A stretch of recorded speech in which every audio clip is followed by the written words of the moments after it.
Bueno, si hay alguien que quiere sin silenciar lo que lo vea, por favor que lo silencie, ¿vale? Bueno, pues vamos a empezar, como os decía, con la segunda parte de la clase que os dio Sonia el otro día, que estaba dedicada a mujeres en las ciencias de la salud, que como ya os decía, había muchas mujeres en esa zona de la tabla periódica, de algunas ya habíamos hablado un poquito cuando habíamos hablado de las pioneras, por ejemplo, de Trótula o de Hildegarda, pero bueno, estas son algunas de las que os mencionó Sonia el otro día, ¿no? Pues Virginia Apgar, Florence Nightingale, que este año como sabréis, se celebra el Año Internacional de la Enfermería porque se cumplen 200 años del nacimiento de Florence Nightingale, que fue la primera enfermera profesional, por decirlo de alguna forma, ¿no?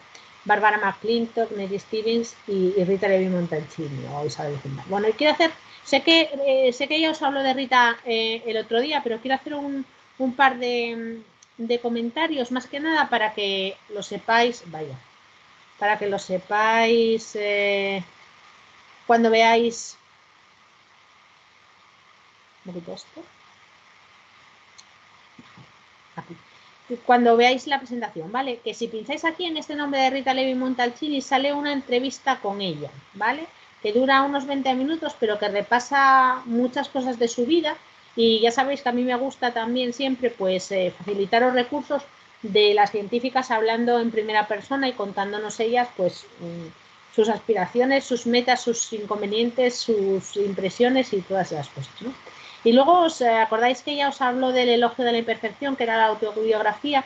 Bueno, esa la hay prácticamente en todas las bibliotecas y además hay ediciones baratas de bolsillo, pero mirad, en esta segunda referencia de aquí, la que pone ciencia y presencia, esa es una referencia a mi blog, ¿vale? Y hace un par de años lo que hicimos fue una especie de, bueno, hicimos unas jornadas en colaboración con el foro de la librería Cervantes que hablaban de mujeres apasionadas, ¿no? Y entonces hablábamos un poco de científicas, pero también un poco usando la literatura como forma de contarla. Y en esta charla que la di yo, usaba fragmentos de ese libro, del elogio de la imperfección, para contar algunos aspectos de su vida, ¿no? Entonces, bueno, pues si os apetece leerlo, yo creo que es diferente a otras biografías que podéis leer por ahí, porque va pues mezclando algunas cosas que son contadas por ella misma, ¿no? Como estas zonas que están aquí en cursiva y entre comillas son citas textuales de su vida, ¿no? De su libro. Y entonces, bueno, pues es un poco contarlo como a dos voces, ¿no? Pues lo que se cuenta normalmente es que en su casa no le animaron a estudiar medicina, pero en realidad ella lo cuenta de una forma un poco diferente, ¿no? Y también pues cuenta un poco de su investigación y todo. Bueno, eso para que sepáis que estos enlaces que están por aquí abajo son directamente accesibles también desde los PDFs que os pongo y en ese sentido pues es práctico para ir a los recursos a veces, ¿vale? Todavía no he creado la lista de vídeos de estas mujeres de las ciencias, pero también podéis mirar en el campus virtual, que ya he subido la presentación. ¿Lo cerré o no lo cerré? Y si vais en el campus virtual, os he subido también una...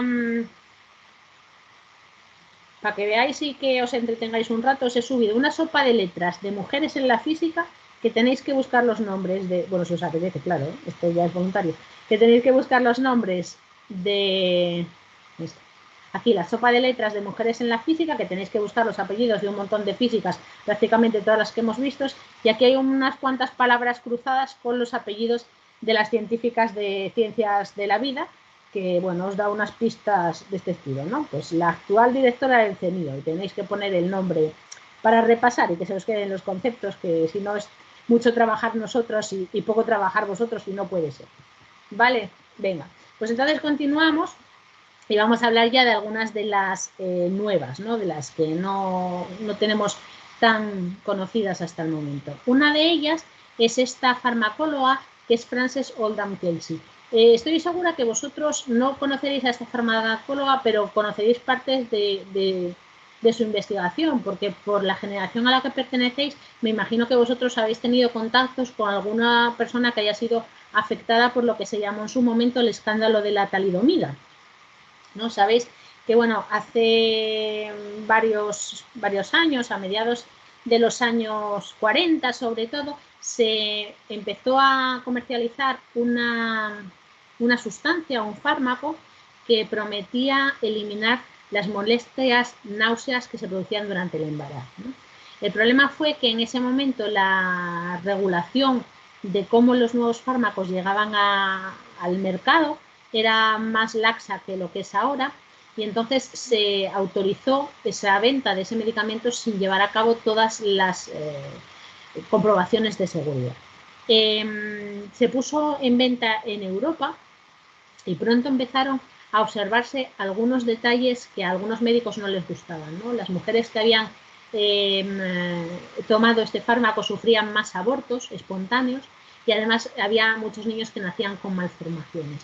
Esto hizo que una farmacóloga canadiense, pero que en ese momento trabajaba en Estados Unidos, que es la protagonista de esta diapositiva, Frances Holden Kells, que además había hecho una tesis doctoral estudiando cómo afectaban las distintas sustancias químicas a la formación de los fetos y al desarrollo de los bebés, y cómo había algunas sustancias que podían atravesar la barrera de la placenta y llegar al feto y producir daño en el organismo del bebé que se estaba formando. Pues como había estudiado, como os decía, estas sustancias, se dio cuenta de que esos resultados que estaban presentando las farmacéuticas a la hora de solicitar la autorización en Estados Unidos eran un poco raros. Le llamó la atención y pidió pruebas adicionales de la seguridad de ese fármaco, ¿no? En ese momento pues hubo casi un escándalo, ¿no?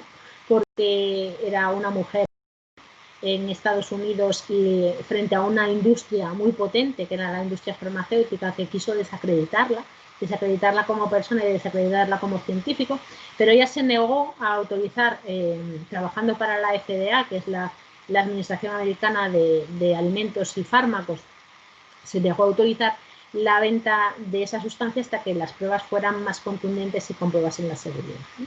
De hecho, en Estados Unidos pues no se llegó a poner ese producto en el mercado. Sí que hubo algunos casos de malformaciones por talidomida, pero habían sido producidos a través de muestras que la farmacéutica había regalado a los doctores, a los ginecólogos del país, y que ellos habían dado a sus pacientes, ¿no? Pero no se llegó a vender. Posteriormente pues se comprobó precisamente esto, ¿no? Que la talidomida atravesaba la barrera placentaria y producía malformaciones, pero el problema era que no, o sea, la talidomida sí que servía para lo que se pronosticaba, ¿no? Se predecía en el fármaco, que era que evitaba las náuseas, pero el problema era que en vez de tener un compuesto bueno, un compuesto puro de la forma que realmente conseguía eliminar estas náuseas, lo que tenían era una mezcla de lo que se conoce como una mezcla racémica, que es una mezcla de compuestos que tienen la misma composición, pero que la estructura es una estructura tridimensional y que entonces son imágenes especulares. Es decir, es como si tenemos las dos manos, ¿no? La composición y la forma de las dos manos es la misma, pero no son iguales. Tú, si pones una mano sobre la otra, no coinciden, sino que son una imagen especular una de la otra. Una de las formas era buena, inocua para los fetos, producía la eliminación de las náuseas y no producía malformaciones, pero la otra era la que era peligrosa, ¿no? Y fue esta mujer, esta farmacéutica, la que evitó, pues se estima que varios cientos de miles de malformaciones y de muertes, de pérdidas de vidas humanas en Estados Unidos, ¿vale? Fue además una persona muy longeva y en su honor se estableció el premio Dr. Francis Kelsey de la Food Drug Administration americana a farmacéuticos, ¿no? Otra de las científicas que es francamente muy desconocida, pero que tiene una vida apasionante, es la americana Gertrude Bell. Ella venía de una familia relativamente acomodada, su padre era dentista, pero en el crack del 29 pues prácticamente lo perdió todo, ¿no? Y entonces pues la situación familiar, la situación económica cambió mucho. Y en ese momento pues ella no podía seguir una carrera universitaria porque no tenía fondos para ello, ¿no? Sin embargo, ella tenía unas grandes inquietudes por hacer ciencia.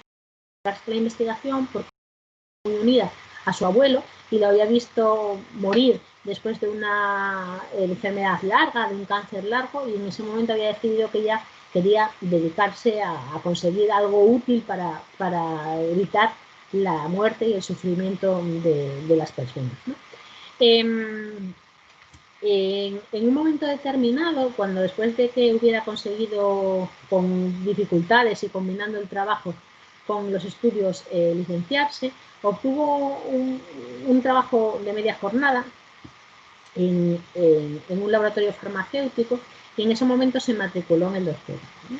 En la universidad no estaban demasiado convencidos de facilitarle las cosas a las mujeres para conseguir hacer una tesis doctoral y en ese momento le dijeron que no podía dedicarse a escribir su tesis o hacer la investigación conducente al doctorado a tiempo parcial y que tenía que escoger entre trabajar o hacer un doctorado, ¿no? Conseguirse en doctora en bioquímica y en farmacología, en estas cosas. En ese momento, como os digo, yo ya estaba trabajando en un laboratorio farmacéutico con uno de las personas más importantes que la acompañó durante toda su carrera y con la que ganaría también el premio Nobel, que era Hutchins, y decidió que, bueno, que estaban haciendo unas aportaciones lo suficientemente significativas como para que el mero título académico no fuera suficiente, ¿no?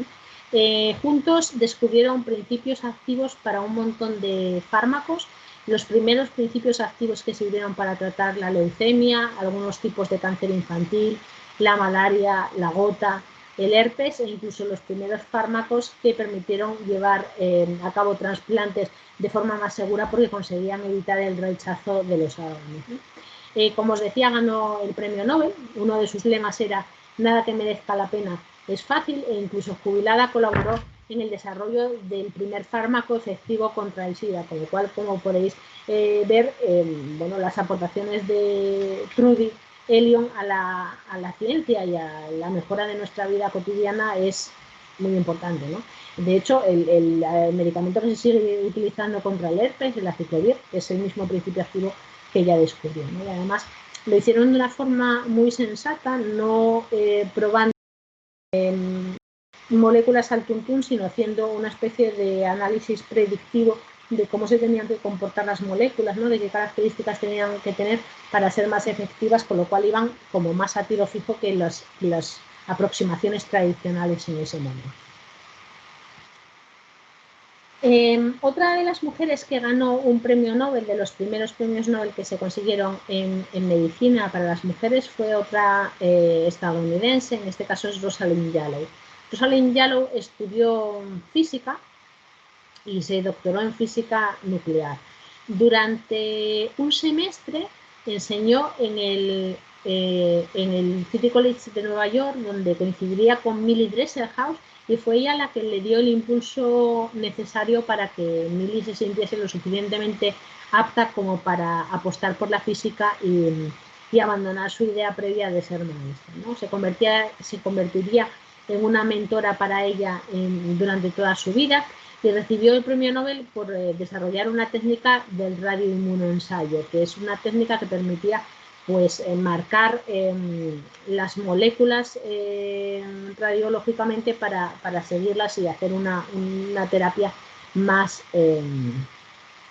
personalizada, ¿no? Además, se cuenta que su premio Nobel se retrasó respecto al momento en que debería haberlo ganado, porque primero trabajaba con un doctor en medicina que, bueno, que en cierto modo, pues como ocurre tantas veces, opacaba la capacidad científica de Rosalind Yalow. Y solo después de que él muriera y que el laboratorio continuase creando ciencia de primer nivel, pues se dieron cuenta de que realmente Rosalind no era una mera ayudante del doctor, sino que era una parte activa, ¿no? del laboratorio y una parte muy importante para desarrollar la investigación. Ella sí que, al contrario de otras pioneras que eran, pues bastante tenían con intentar salir adelante ellas mismas, ¿no? Ella sí que hizo mucha campaña por animar a otras mujeres a emprender carreras científicas y tomar posiciones de mentorazgo sobre estas mujeres y tenía discursos como este, ¿no?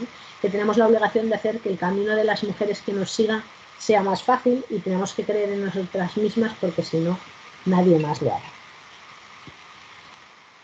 Y venimos a España y pues en los años 30 del aunque nació en Milán, nació Gabriela Monreale. Sus padres muy pronto eran científicos también, muy pronto se trasladaron a España, vivieron en varios países también, y ella hizo toda su carrera de formación en España, ¿no? Estudió el bachillerato aquí, estudió en Granada química y conoció allí al que sería su marido también, ¿no? Con el que colaboraría pues prácticamente toda su vida, que era el doctor Francisco Escobar. Cuando acabaron estuvieron una etapa en Holanda donde pues entraron en contacto con los últimos avances en lo que se conoce como endocrinología, ¿no?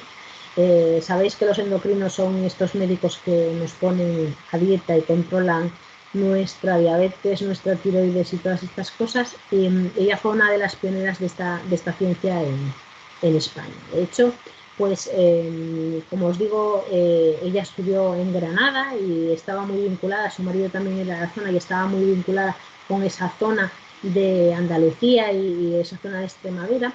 Y esas zonas concretas presentaban algunas deficiencias nutricionales severas en esa época, ¿no?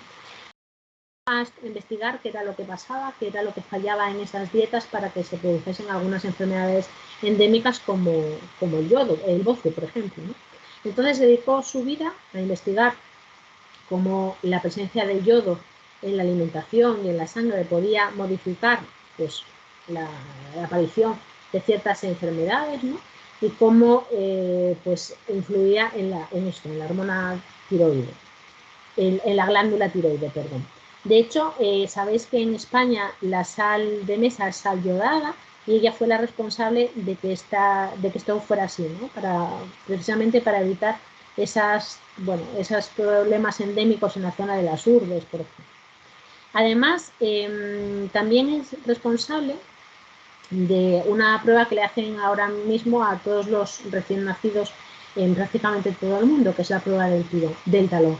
En esa prueba toman una gota de sangre del talón de un recién nacido y miran si la concentración de yodo es correcta, ¿no? Lo que permite esto es hacer una detección muy temprana de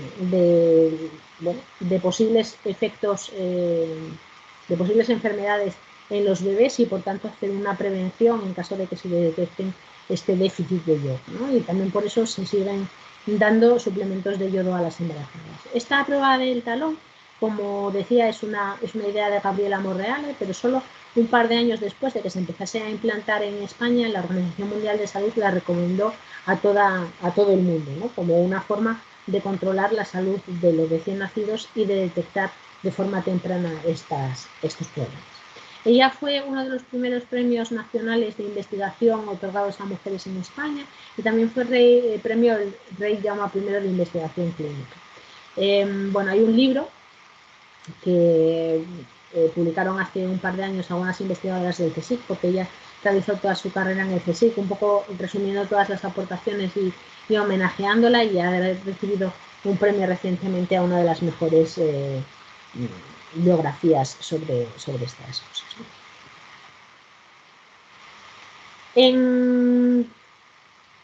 En el campo de la medicina, el número de premios Nobel a las mujeres no ha ido tan mal. Es el campo en el que hay una mayor proporción, aunque en los últimos años es verdad que tampoco se está manteniendo estos niveles, ¿no? Y esta es una de las más recientes, porque recibió el premio Nobel en el año 2015, y más exótica, si queréis, ¿no? Porque es la primera mujer asiática que recibió el premio Nobel. Esta es Tu Yuyu, que como dice el director del Planetario de Pamplona, es la persona a la que es más difícil cantarle cumpleaños feliz en inglés, ¿no? Porque sería Happy Birthday to Yuyu, que sería muy difícil. Pero además es una historia apasionante, ¿no? La del premio Nobel. Sabéis que la malaria es una enfermedad que es endémica en muchos países y que hasta hace poco el único tratamiento que había en realidad era la quinina, ¿no? Bueno, un extracto natural obtenido del árbol de la quina, que es lo que tienen también las tónicas, ¿no? Bueno, pues en los años 70 o 60, en China empezaron un proceso de analizar toda la literatura tradicional, todos los remedios tradicionales chinos, para ver un poco cuáles tenían una base científica detrás y cuáles no la tenían, ¿no? Pues un poco lo mismo que hemos hecho los occidentales con las plantas naturales, ¿no? Pues que yo qué sé, que si la cigüeña es buena para cicatrizar o la ortiga para no sé qué, o si la corteza de sauce quita el dolor de cabeza, ¿no? Pues a partir de esos conocimientos tradicionales se han llegado a desarrollar muchos fármacos, ¿no? Por ejemplo, del sauce se extrae el ácido salicílico, que a su vez es un poco la base del ácido acetilsalicílico, que es el componente principal de la aspirina. Bueno, pues en China hicieron un poco lo mismo y se dieron cuenta que algunos de los remedios tradicionales pues sí podían tener una cierta base científica. Evidentemente el ámbar gris pues no, pero algunas plantas sí que lo tenían. Ella descubrió que un remedio, una planta china que se llama artemisinina, bueno, la artemisa en realidad, tenía una cierta utilidad en la malaria, pero sobre todo lo que hicieron fue desarrollar un método que permitía obtener el principio activo a partir de la planta, que es la artemisinina, que es una parte concreta, un compuesto concreto de esa planta, y ver cuáles eran las mejores condiciones para obtener este extracto sin que se degradase y que por tanto fuese útil para tratar la malaria, ¿no? Y por eso pues le dieron el premio Nobel. Bueno, además, claro, en China y en esos años hacen un poco como ahora con la vacuna, ¿no? De estas que están haciendo para el COVID, que se la prueban los propios científicos, y ella misma se inoculó la artemisinina para comprobar que pues servía eficazmente contra la malaria. Bueno, aparte del premio Nobel de Medicina, le dieron un montón de premios más. Bueno, todavía está viva, y algunos de los premios más importantes del área biomédica, ¿vale? El premio Lasker, una cosa más. De Margarita Salas no os voy a contar nada porque es daros prácticamente una clase temática sobre ello, ¿vale? Creo que tenemos este año tiempo de sobra, sobre todo si la peli la veis por vuestra cuenta, para poder dedicarle a Margarita Salas el tiempo que se merece. Entonces, bueno, no voy a entrar hoy en todo esto, aunque os dejaré la diapositiva para que tengáis la referencia de esta biografía aquí, y pues si os apetece ver, ¿no? Y avanzar un poco. Bueno, otro de los premios Nobel de medicina es esta mujer, que es alemana, y que se llama Christiane Oslin-Wolfgang, que bueno, se licenció en biología y luego se especializó en bioquímica. Ella lo que hizo fue descubrir cómo una única célula puede diferenciarse para originar un ser vivo completo y hacer que unas células se diferencien de una forma para constituir unos órganos, unos tejidos y unos órganos, y otras de otro, ¿no? Con el dinero que recibió por el premio Nobel,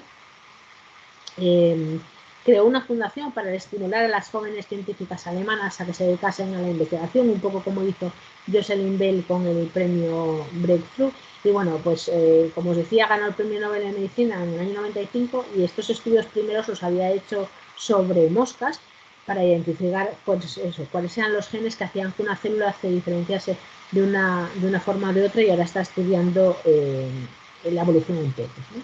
Ella tiene un asteroide en su honor y forma parte de una colección de cromos, que no sé si os he hablado anteriormente de ellos, pero van apareciendo por ahí las imágenes. Que, bueno, hay una revista que se llama Principia, que es una revista que tiene una versión para adultos, la versión a Principia normal, y otra versión para niños, que se llama Principia Kids, y que combina ciencia y arte, ¿no? De forma que pues se cuenta historias de ciencias, pero las ilustraciones son todas originales y están desarrolladas ex profeso para los textos a los que acompañan, ¿no? Con lo cual es un producto bastante diferente a otras revistas que se pueden encontrar en el mercado. Aparte de eso, el año pasado sacó un álbum de cromos como los de toda la vida. Los álbumes de quitar la pegatina por detrás y y pegar los cromos con la salvedad de que todas las personas que aparecían en ese álbum no eran futbolistas ni famosos de otra cosa, eran científicos, ¿no? Y encima, pues había tantos científicos como científicas y eran un poco con la misma filosofía de la tabla periódica, ¿no? De todas las épocas, de todas las nacionalidades. De hecho, hay muchos científicos que coinciden entre esta colección de cromos y mi tabla periódica. La colección de cromos salió un poco después, aunque ya estaba evidentemente pensada, ¿no? y trabajada, pero bueno, siempre es bueno que coincidan los personajes que aparecen en ellas, ¿no? Porque eso indica en cierto modo que la selección que uno hace, porque la selección de la tabla periódica es básicamente personal, pues que no es tan mala al final. Hay muchos científicos que salen en otros sitios. Y esta es Patricia Bach, que es una de las primeras personas que consiguió utilizar un láser para operar unas cataratas. Ahora nos parece que las operaciones por láser bueno, son algo de diario, ¿no? Encima nosotros aquí en Asturias con la Clínica Vega, que fue una de las primeras en España en hacer este tipo de operaciones, yo que sé, miopía hace casi 20 años, ¿no? Entonces, bueno, pues, y ni muchísimo menos, ¿no? Pero nos parece algo completamente cotidiano y sin embargo fue un avance muy, muy importante, ¿no? Además, se da la circunstancia de que Patricia Bach es afroamericana y fue la primera mujer en recibir una patente con finalidades médicas en Estados Unidos, ¿no? Bueno, ella es oftalmóloga y además inventora, como es evidente, porque si desarrolla tecnologías es lo que, ¿no? Y ella tiene también una especie de ONG que se llama el American Institute for the Prevention of Blindness en Washington, que intenta pues, que las personas más desfavorecidas sigan teniendo acceso a tratamientos oftalmológicos y que prevengan la ceguera. Patricia Bach, además, mira, hace un par de años en un pueblo de Murcia hay una historia muy chula, ¿no? Porque los estudiantes del instituto haciendo un trabajo se dieron cuenta de que había pocos científicos que las calles tuvieran sus nombres y que no había ninguna científica. Y entonces hicieron una propuesta al ayuntamiento para poner nombres de científicas a las calles y el ayuntamiento lo aceptó y una de las calles que se seleccionaron fue la calle Patricia Bach. No me acuerdo ahora mismo cómo era, o sea, cuál era el pueblo, pero es una historia chula, ¿no? Que demuestra que pues, un grupo de chavaletes puede mejorar el conocimiento de la ciencia y conseguir pues, objetivos si trabajan todos juntos, ¿no? Y esta es otra de las españolas, es María Vallet Gil, bueno, nació en Canarias pero trabaja en Madrid, es química, pero su investigación está dirigida a la utilización de algunos materiales con fines farmacológicos, porque bueno, ella es catedrática de la Facultad de Farmacia, ¿no? En realidad estudia materiales para aplicaciones biomédicas, aplicaciones que pueden ser, por ejemplo, el tratamiento de cáncer, soportes para crecimiento de nuevos tejidos o sistemas de dispensación de fármacos eficientes, ¿no? No sé vosotros, mi hermano de pequeño, cuando le dolía la cabeza, le preguntaba a mi madre, mamá, ¿cómo sabe la aspirina que lo que me duele es la cabeza y va allí, ¿no?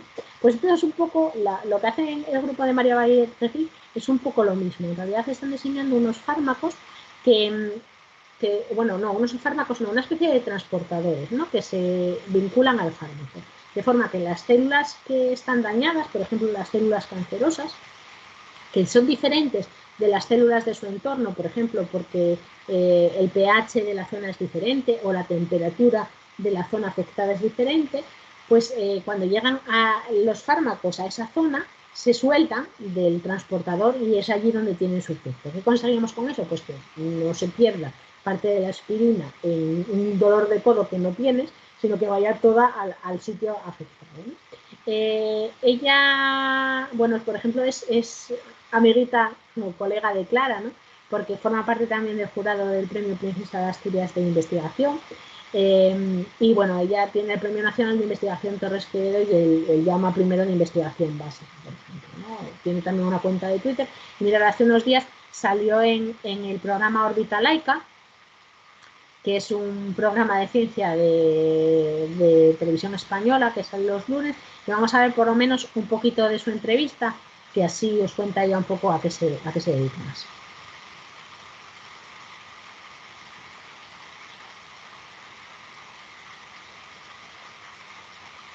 Espero que se oiga, que creo que tengo el sonido activado, sin avisarme, ¿vale?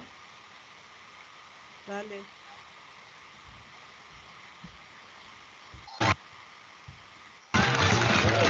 ¿Qué tal, María? ¿Qué tal?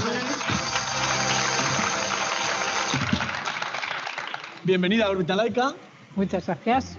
Trabajas, María, en aplicaciones biomédicas de las nanopartículas. Sí. ¿Eso quiere decir que estamos en el momento, que el siglo en el que estamos es en el que vamos a ver, gracias a las nanopartículas, tratamientos médicos muy específicos, muy personalizados, muy dirigidos? Esa es la idea, yo creo que sí. Yo creo que en 10 años tenemos que empezar a verlo de una manera más amplia. Más generalizada, quizá. Sí. Trabajas en unas nanopartículas que son de sílice porosa. Sí. ¿Y esas partículas qué tienen de particular? Perdón por particular. Pues mira, tú lo has dicho, la sílice, la composición es la misma que la arena, la misma. Sí. La diferencia es que lo fabricamos en el laboratorio de un tamaño muy chiquito, de unos 100 nanómetros. Para que te hagas una idea, el espesor de un pelo son 80.000 nanómetros. Así que hablando de cosas pequeñitas, fíjate lo chiquitillas que son. Muy chiquititas. Siempre se ha hablado de nanopartículas de oro, de plata. ¿Qué tiene de particular? ¿Por qué oro y plata precisamente? Bueno, el oro con el calor se puede aplicar y matar células cancerígenas, la plata es antibacteriana, en fin, son otras aplicaciones, son nanopartículas también, pero estas lo que tienen de especial, estas que hacemos nosotros, es que tienen poros. Para que te hagas una idea, en esa cosa tan chiquita, ese baloncito chiquitito de unos 100 nanómetros, hay 1.400 poros y cada poro tiene 2 nanómetros. Vale. ¿Qué tienen de interesante los poros? ¿Por qué? Pues porque ahí podemos meter fármacos. Ajá. Y claro, tú metes ahí un fármaco, un fitotóxico, que es malísimo para matar lo que pille, pero nosotros lo dirigimos porque la superficie la trabajamos para que detecte el tumor, por ejemplo, si es el tema del cáncer. Y entonces ya lo tienes, porque ya no estás repartiendo la dosis de citotóxico como en la quimio por todo el cuerpo, sino simplemente donde hace falta matar. Vale, y así se puede explicar de forma así un poquito sencilla cómo lo hace, o sea, cómo detecta que es a ese lugar precisamente a donde tiene que ir y no mata otras cosas. Bueno, pues porque hay determinadas sustancias que segrega la célula tumoral que si lo sabes, tú preparas la superficie de esa nanopartícula con aquello que le gusta, de manera que vaya dirigida a la diana. Vale. ¿Vosotros tratáis en particular enfermedades que tienen que ver con los huesos? Sí, no solo con el cáncer, también con infección y también con osteoporosis. Vale. ¿Y cómo de lejos estamos de verlo esto en tratamientos, digamos, farmacológicos o en tratamientos médicos directamente aplicados? ¿Se está haciendo ya? ¿Estamos cerca? Tú lo que me estás preguntando es si eso ya está en la cama del enfermo, ¿no? Eso es. Bueno, pues yo te digo que todavía no. Pero estamos en el camino, claro, por eso estamos trabajando. ¿Y qué haría falta para recorrer ese camino desde la investigación básica, que entiendo que hacéis con las nanopartículas? Bueno, pues lo primero que hacemos son estudios in vitro y in vivo en ratones. Y ya, por ejemplo, en el caso de la osteoporosis, tenemos muy recientemente un trabajo que hemos demostrado que funciona muy bien, que son unos tratamientos pues más modernos que los que se está actualmente. Luego, si quieres, te cuento un poco. Pero, claro, de esa manera tú lo señalas con esas partículas y lo diriges a donde tiene que dirigirse. Y todo eso lo haces en la superficie de la nanopartícula. Vale. Tenemos... Perdona que yo me hago idea enseguida, o sea, pero me surgen muchas preguntas. Tenemos esa nanopartícula llena de nanoporos. Y en esos nanoporos tenemos esa sustancia, ese fármaco. ¿Por qué no se sale por el camino hasta que no tiene que ir allá? Porque le ponemos tapas. ¿Les ponéis tapas que se quitan en el momento? Vamos a ver, cuéntame esto. Para eso son inteligentes. Vale. Nosotros lo que hacemos es que encerramos el fármaco y luego le ponemos o unas compuertas moleculares o unos recubrimientos de un polímero que cuando se aplica un estímulo, que puede ser interno o externo, saltan las compuertas o el polímero cambia de conformación y deja libre esos poros donde estaba encerrado. Y así no pierdes nada. Y directamente todo lo que has encerrado llega a la célula, porque es el momento que tú, a la célula tumoral o a la célula osteoporótica, porque tú eso lo aplicas en el momento que llega. Vale, y estas nanopartículas, por ejemplo, las vuestras, las de sílice porosas, ¿se utilizan exclusivamente en aplicaciones médicas o biomédicas o hay también otras aplicaciones que tú conozcas o que equipos de la Complutense o de otras universidades españolas centros de investigación están trabajando? Estos materiales se patentan en el 90 por la Mobile Corporation. ¿En el 90? En los 90, sí, a principios de los 90. Y su aplicación, y por lo cual se invirtió mucho dinero, fue como para el mundo de la catálisis, para transformar alcoholes en gasolinas. Y entonces ahí se metían alcoholes de tamaño más pequeño que se iban uniendo y salía la gasolina, que son los 8 octanos. Pero yo, que había trabajado también en eso, pues cuando llegué a farmacia pensé, bueno, ¿y por qué no meto aquí fármacos? Y entonces, bueno, pues tuve la enorme suerte de que funcionaran. Bueno, suerte, esto es algo más que suerte, o sea, que es algo como que eres pionera en esta introducción de este tipo de Sí, ahora hay partículas. muchísimos grupos en todo el mundo que están trabajando en esto y si se contabiliza por publicaciones, hay más de 8.000 publicaciones de gente que está trabajando en esto. Es que realmente si lo conseguimos sería algo fantástico para todos nosotros. ¿Cuál dirías así en titular que va a ser la principal ventaja del uso de nanopartículas en aplicaciones biomédicas? Medicina personalizada y erradicar la quimio para sustituirla por esto. Y es que es fantástico. Claro, lo que pasa que de momento es casi el cuento de la lechera, ¿no? De Antoñita la Fantástica. Quiero decirte que en el laboratorio lo hemos hecho, investigación básica la tenemos, lo hemos demostrado, pero ¿qué es lo que hace falta para llegar a la clínica? Hace falta muchísimo trabajo por hacer, pues muchísimo ensayo clínico. Nos quedamos con esa idea. Muchísimas gracias a María. Qué grandes investigación. Muchas gracias. Muchísimas gracias a vosotros. De verdad. Bueno, pues como veis un poco lo que os contaba, ¿no? Usar unas moléculas para llevar las cosas a donde hacen falta y que no se nos pierda nada por el camino. Bueno, pues es fantástico el trabajo que hacen ellas. Además, mirad, esto enlaza un poco con alguna de las cosas que hizo Sonia en su tesis. Sonia la tesis la hizo en el INCAR con nosotros y hacía sílices mesoporosas y a partir de esas, que son las mismas que usa María, y a partir de esas sílices fabricaba materiales de carbono. Y los materiales de carbono que ella fabricaba también pueden servir para este tipo de aplicaciones. Con lo cual, bueno, así de paso os contamos un poquito lo que hacemos nosotras también, ¿no? Que siempre, bueno, pues está bien. Venga, vamos a seguir. Vamos a seguir con otra premio Nobel, ¿vale? Esta es una francesa, Françoise Barré, que es una de las descubridoras del virus del SIDA. Lo gracioso es que es mucho menos conocida que otros dos investigadores, Luc Montagnier y Robert Gallo, que fueron los que en cierto modo lideraron toda esta historia, ¿no? ¿Os acordáis de los años 80? Pues cómo esto fue una revolución porque no se sabía qué era lo que pasaba, se veían los síntomas del virus, pero no se sabía muy bien lo que era, ¿no? Bueno, de hecho, hubo una guerra de patentes ahí, de ver quién había sido el primer grupo descubridor entre el grupo de Montagnier, que era el francés, y el grupo americano de Robert Gallo. Estos dos investigadores, de hecho, compartieron el premio Príncipe de Asturias de investigación en su momento y François Barré no lo consiguió y años después sí que tuvo el reconocimiento del premio Nobel junto a Luc Montagnier, porque ya se había demostrado que las primeras muestras que había utilizado el laboratorio americano venían del laboratorio francés, ¿vale? Ella, además de, pues de descubrir el virus en sí, ha sido una de las caras más visibles durante todo este tiempo en la lucha contra el SIDA en todo el mundo. Ha sido presidenta de la International AIDS Society y directora de la unidad de infecciones retrovirales del Instituto Pasteur, que es el centro de investigación francés donde se descubrió todo esto, ¿no? Pues aparte del premio Nobel, los franceses y los ingleses, esta parte de premiar a sus científicos y a sus artistas y a sus, a la gente, a sus escritores, ¿no? Con méritos civiles lo hacen mucho más frecuentemente que nosotros.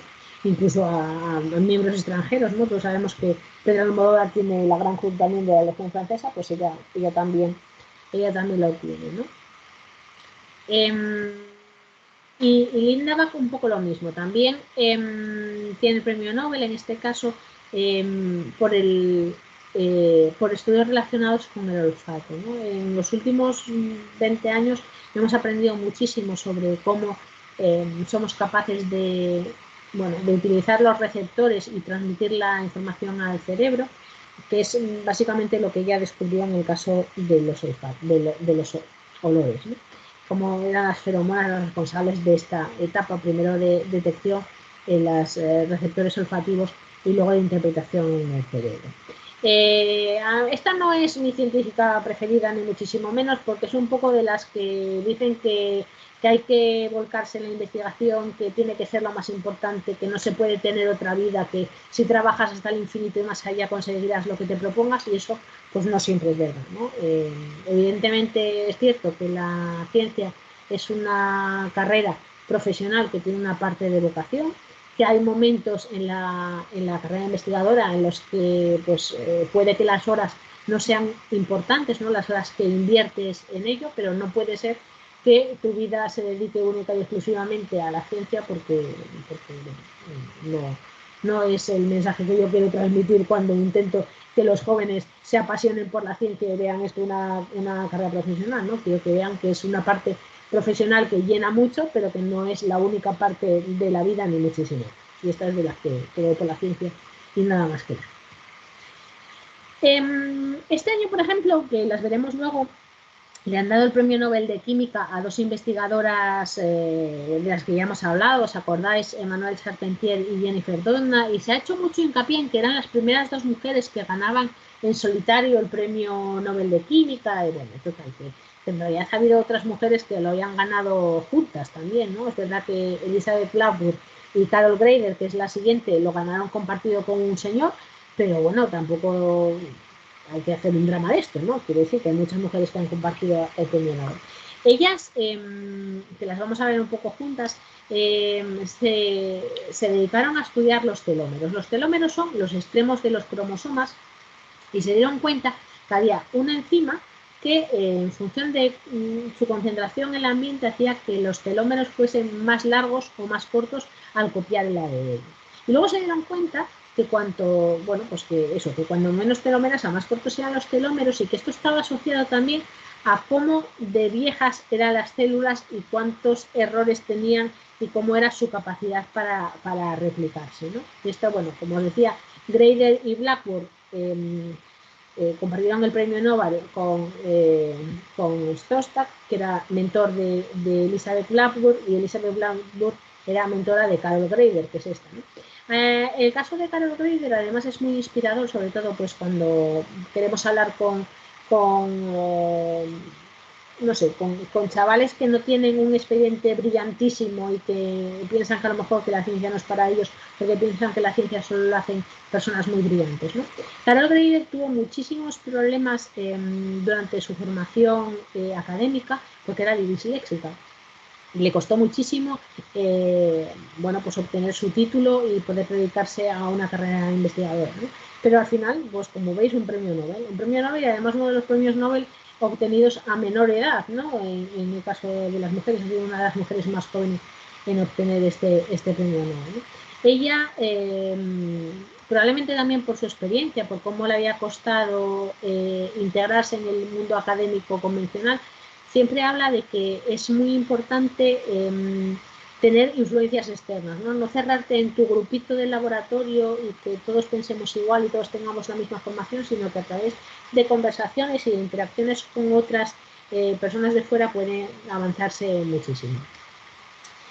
Bueno, ella estaba haciendo la tesis, ¿no? Con Elizabeth Blackburn cuando descubrieron esta historia de los telómeros, y actualmente trabaja en la Johns Hopkins School of Medicine.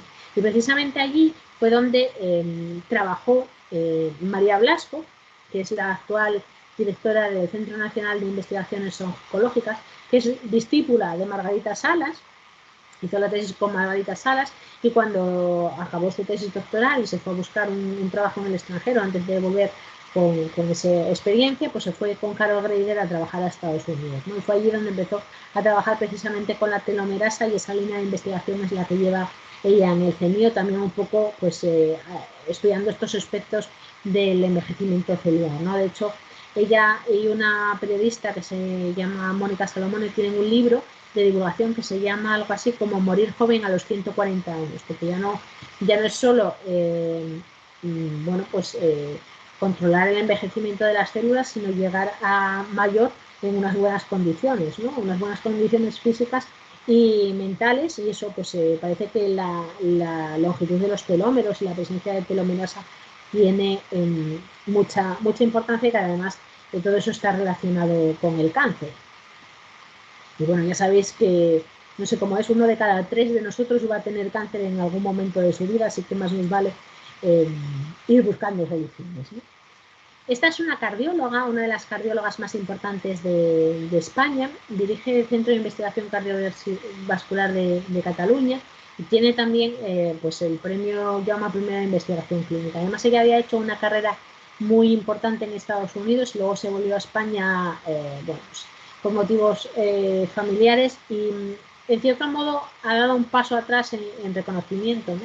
Porque se la conoce mucho menos de lo que deberíamos. Y ella tiene una frase que es, bueno, es esta que está aquí, ¿no? Y que tiene mucho sentido, ¿no? Porque muchas veces es verdad que la vida del científico tiene sinsabores, como tienen todas las profesiones por otro lado, ¿no? Que a pesar de esta imagen idealizada que tenemos, pues tiene mucho trabajo rutinario detrás, hay muchos experimentos que nos salen, muchas cosas que tienes que repetir, pero cuando te sale algo y cuando además sabes por qué es, pues en esos momentos parece que todo ha valido la pena, ¿no? Es lo que dice. Esta es otra que prácticamente no la conoce nadie, menos nosotros los asturianos, porque le dieron un premio Princesa de Asturias de investigación, ¿no? Se lo dieron en el año 2010. De hecho, es una cosa graciosa porque no tiene página de la Wikipedia en inglés, pero sí la tiene en español. Y ya le dieron el premio porque estudiaba las células gliales. Las células gliales son una parte del sistema nervioso. Bueno, como Ramón y Cajal estudió las neuronas, hubo otro investigador español que se llamaba Pío del Río Ortega, que estudió estas otras células, que son las células gliales, que bueno, en su momento era bastante controvertido, aunque está completamente demostrado que existen y que tienen un papel clave en el tratamiento del dolor. Y además el estudio de estas células pues fue muy importante para saber por qué algunos analgésicos no conseguían atenuar el dolor, ¿no? Y era porque precisamente no eran capaces de actuar sobre estas células gliales, sino solo sobre las neuronas. Voy a saltarme alguna porque estamos con las mismas, porque quiero hablaros, bueno, estas son las que os contaba antes, ¿no? Que tienen el premio Nobel este año por, bueno, les habían dado también el premio Princesa hace unos años por descubrir una técnica de edición genética que se llama CRISPR-Cas9. En realidad el CRISPR es una característica de algunos organismos bacterianos que descubrió un español, Francis Mojica, pero ellas lo que desarrollaron fue una especie de tijeras moleculares, que son las Cas9, que permiten cortar el ADN y ponerle un trozo de ADN bacteriano para poder pues modificar, ¿no? el genoma. Esto se está aplicando ya para algunos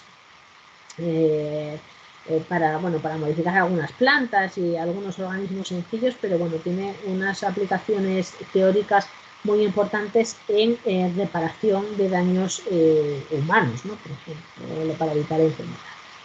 Bueno, os voy a dejar este esquema aquí que lo explico un poco, está en inglés, no he encontrado en español, lo buscaré porque a lo mejor a veces lo tardan un poco, pero aparece en español, a ver si esto puede pasar.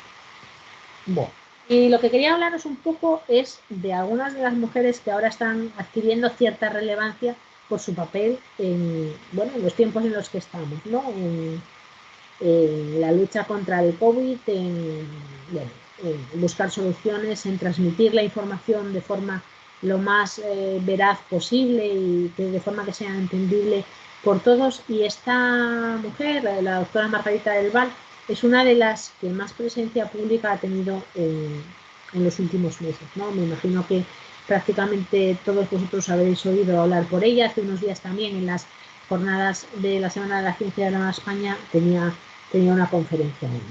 Bueno, Margarita del Val es bióloga, es especialista en vacunas y hizo una tesis doctoral en bioquímica, pero lleva trabajando en este campo prácticamente toda su carrera. Y además, bueno, como veis ahí, su trabajo se centra en el estudio de la respuesta inmune frente a las infecciones víricas, o sea que estamos en pleno tema, ¿no? Pero sobre todo la relevancia que ha adquirido, aparte de porque se explica muy bien y no tiene ningún reparo a la hora de hablar con cualquiera, es que ella es la cara pública, en cierto modo, la persona de referencia de la plataforma Salud CSIC, que es una plataforma que ha creado el CSIC, que es el Consejo Superior de Investigaciones Científicas, como sabéis, que es donde yo trabajo, para dar respuesta a todos los temas de salud relacionados con esta pandemia, ¿no? Además, mirad, en estos meses que hemos estado todos en unas condiciones tan raras, han habido muchos estudios que decían, por ejemplo, que la productividad de las científicas había disminuido mientras que la de los científicos había aumentado. Sobre todo, bueno, pues los primeros meses salían ese tipo de estudios, ¿no? Porque se asumía que había habido pues un retroceso en algunos roles, que los científicos se habían evitado pues algunas reuniones técnicas y que habían aprovechado para escribir más artículos, mientras que nosotros habíamos tenido que asumir roles de cuidados que a lo mejor en otras circunstancias o en circunstancias normales teníamos cubiertos de otra manera, ¿no? Evidentemente, si los niños no estaban en el colegio, pues alguien los tenía que atender y ayudarles con mantener las tareas razonables y todas estas cosas, ¿no? Y evidentemente, pues si estábamos confinados y ya no tenías ayuda en casa porque la señora que te ayudaba pues estaba confinada también, pues alguien lo tenía que hacer, ¿no? Y que en muchos casos ese reparto de tareas que habían quedado pendientes pues no se había producido de forma equilibrada entre hombres y mujeres. Sin embargo, bueno, pues en el caso del CSIC se ha visto que de todos los fondos que se han obtenido para las investigaciones relacionadas con el COVID, las mujeres lideran más de la mitad de los proyectos presentados. Y eso es diferente al comportamiento de otros grandes organismos de nuestro país, como el Instituto de Salud Carlos III o algún otro, en los que el liderazgo femenino ha sido bastante más bajo, ¿no? Ya os digo aquí, tenemos en el CSIC más del 50% de los proyectos son liderados por mujeres, que es una proporción mejor a la presencia femenina en esas áreas. Esta es otra de las científicas del CSIC que trabaja en el Centro Nacional de Biotecnología y esta es experta en coronavirus de siempre, ¿no? Hizo la tesis ya directamente en estos temas y codirige el laboratorio, bueno, con Luis San Juanes, que es investigador también del CSIC, y es una de las 3 personas que más sabe de coronavirus en España. Y bueno, pues ahí es donde están haciendo también una vacuna un poco diferente a las que están haciendo las farmacéuticas, ¿no? Bueno, en esta entrevista, la entrevista es la de Sonia Zúñiga, ¿no? Aquí lo cuenta, es una charla que dio hace unos días también en un ciclo de divulgación, y en esta entrevista, que es otra colaboradora de ellas, que es Sonia Zúñiga, sí que cuenta por qué los pasos que se están dando en la vacuna española son a lo mejor más lentos, pero que tiene unas perspectivas, una proyección a largo plazo mayor, porque es un estudio más, bueno, pues más en profundidad del comportamiento de este virus, ¿no? Y luego es muy gracioso porque las 3 grandes propuestas de vacunas internacionales están las 3 lideradas por mujeres. Tanto la vacuna china, que es esta señora, la líder del proyecto, ¿no? Que es una investigadora en general del ejército chino y que tiene experiencia en el desarrollo de otras vacunas como la del ébola y del tratamiento del síndrome agudo, lo que fue el síndrome de respiración aguda o una cosa así, ¿no? Pues ella es una de las líderes de este proyecto, y pasa lo mismo con la vacuna de Oxford y AstraZeneca, que está liderada por esta viróloga, Sarah Gilbert, y por la vacuna de Moderna, que es la americana, que la lidera Mekia Corbett, que bueno, esa es su cuenta de Twitter, que también podéis casi interactuar con ella en directo, ¿no? Y que bueno, todas ellas también tienen experiencia a otros virus respiratorios como el SARS o algunos otros y las aproximaciones están siendo parecidas en todos los casos. Acabamos con una frase de Margarita Salas, porque Margarita Salas, que dice que una sociedad científica es una sociedad más libre y esperemos que nuestra sociedad sea lo suficientemente madura como para seguir apostando por la ciencia. Y nada más, casi sobre la bocina. Sí, pues muchas gracias. Ha estado muy bien. Muchas gracias. Ya sabéis, acordaros de ver la... Dime. Mira, Teresa, es que las dos clases anteriores que grabaste, la de las astrónomas y la de matemáticas, cuando entramos pues hasta llegar al vídeo, bien, pero luego el vídeo te pone que no está operativo, que no se puede ver, porque no es privado. Vale, pues no os preocupéis que lo pongo en público, ¿vale? Para que se arregle que no... Es que me pareció que igual era algo de eso. No entiendo mucho, pero como a veces te dicen